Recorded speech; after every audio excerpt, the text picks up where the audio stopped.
Here we go. We're back in Gravit. We're using the online version, so you can obviously download a desktop version if you wish, but we're going to be using the online version for right now. So, we're talking about the click wheel, which is a part of an old iPod. But one thing that we do need to know now and for future reference is how to put down some text. So if you hover over the T at the top of your screen, you're going to find the text tool, and actually that's going to give you a little bit of a tutorial. Probably not something I have to explain to you because it's already doing it for me right now.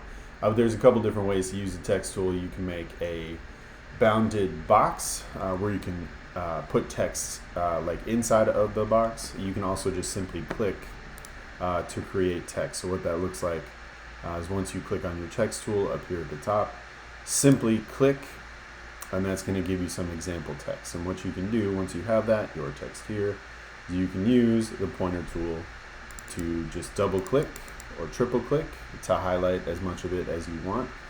Once you have that, you can type in whatever you want, right? Once you've put your type in, you can, I believe,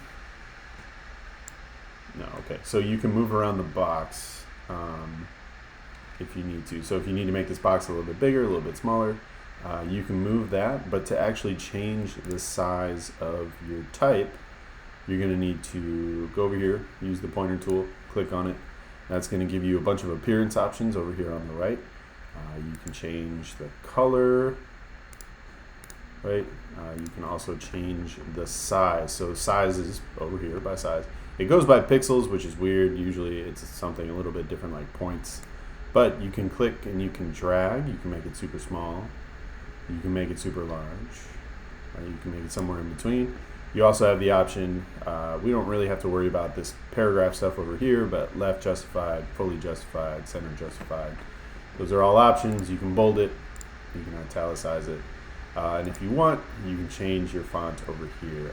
Something to remember, we don't have the Pro version, so we can't download our own fonts and add them to the library, which is something we can talk about later. But we do have a whole bunch of fonts to use. I mean, these are all free to you, which is nice.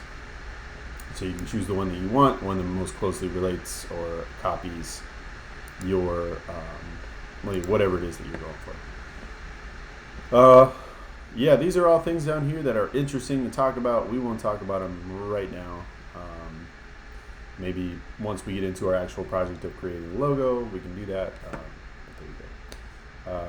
Again, your text is going to show up over here. If you don't want to see it, you can always use the eyeball and get rid of it. If you want to lock it, you can do that. I wouldn't recommend doing that because that creates problems in the future, but sometimes this eyeball is kind of helpful if you're moving stuff around. But that's pretty much text, unless I forgot something huge. Does anyone have any questions about creating type or text in Gravit?